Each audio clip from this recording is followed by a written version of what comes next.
Cheating Wives Part 2. Let's go. This story, I remember this one like it was yesterday. Because I remember I was living with my mother.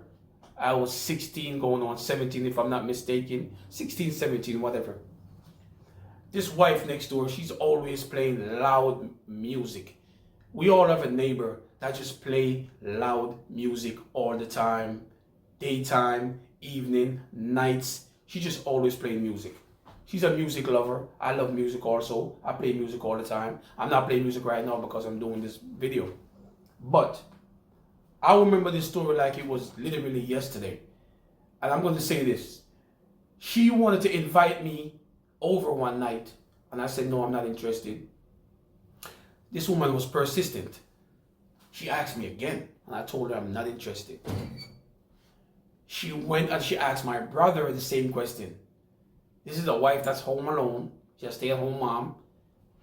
And let me say this. A man told me this years ago. He's in his 70s going on 80s. He said to me, if all the men from back in the days do a paternity test now, a DNA test right now, they will find out at least one or two child do not belong to them. Let me repeat that. He said if all the men in the 70s right now take a paternity test, they will find out that at least one child does not belong to them. Basically what he's saying, a lot of women were sleeping around back in the days on their husband, which is true, because I've witnessed that as a child in Jamaica. So that's so true. Is it all my Jamaican name? There's a thing called Joe Grind. We all know about Joe Grind, right? Let's get back to the story. So she tried to invite me over. She ended up asking my brother. My brother was like, nope. So me and my brother was having a conversation. I'm like, she has a wife. My brother used to talk about it all the time. Okay. As the husband go to work one night, I'm coming from outside. I saw this dude climbing up the fire escape. If you're from New York City or anywhere, you know about the fire escape. You climb up the ladder. I think she was on the fourth floor. I saw this man like Spider-Man going up the ladder, climbing up there, going into her apartment. And I'm saying to myself, what is going on with this wife? She's home alone. I guess we all know what she's feeling. We all have needs, right? We all have needs.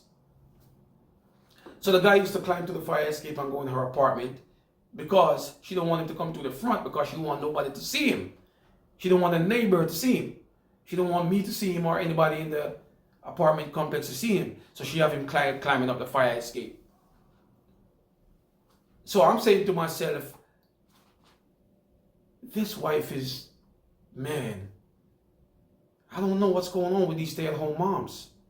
That's the first thing I'm thinking at the age of 16, 17. The husband is working really hard. I know he's the one paying all the bills because she never worked. She's always at home. When the kids go to school, like I said, she's always playing music. So, and this day, I'm taking out some garbage to throw it into the incinerator. I saw her coming out of the apartment and the boyfriend walking around in his boxers. I just turned my head and he was just walking around in his boxers. The wife came to me and said to me, listen, don't you tell my husband anything. That has nothing to do with you. I'm like, that's none of my business. You don't have to worry about that. That ain't got nothing to do with me. Whatever you do with your boyfriend, that's your business. Whatever you do, that's your business. Okay, times go on. I think it was like maybe damn near 3 years later, I heard a big bang. It was like early in the morning. It was like after 9. No, it wasn't after 9.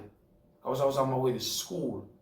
It was really early because I used to wake up after 7 or I used to wake up after 6:30, something like that. 6, whatever. I heard a big bang. I heard a rumbling.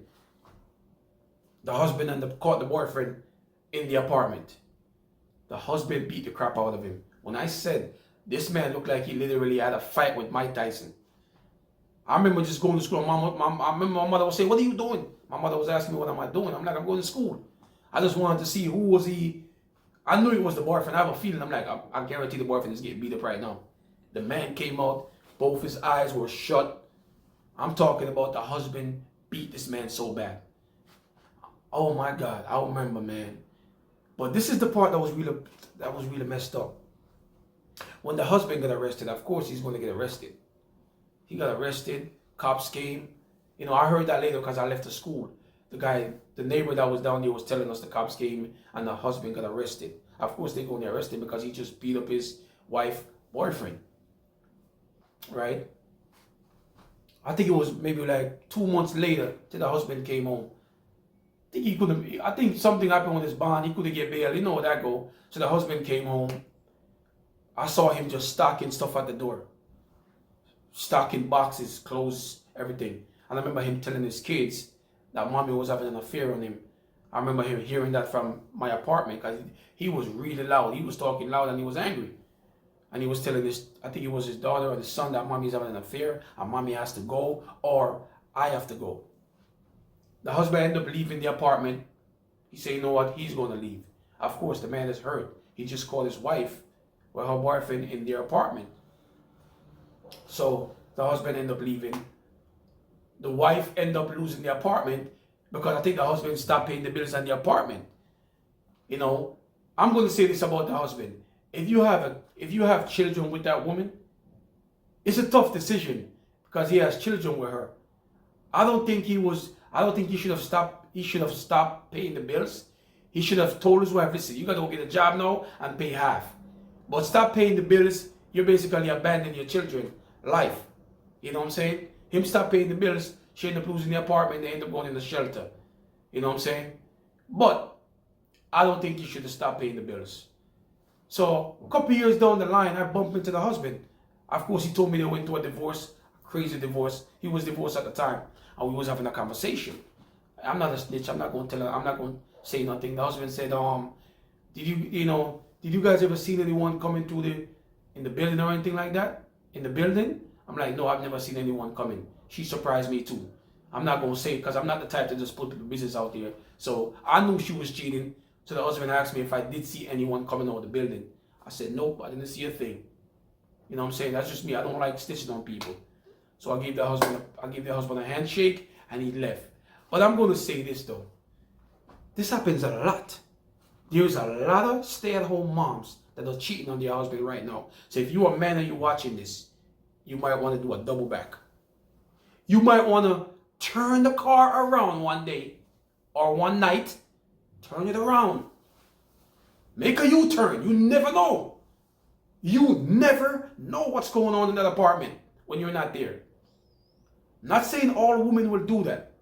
Not saying all stay-at-home moms does stuff like that. But that's just a message for all you men.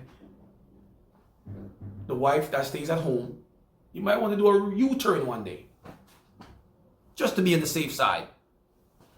That's the end of part 2. Cheating wives. Stay tuned for part 3 of cheating wives. It's coming up next. Love yourself and life is simple. Don't move. I got you.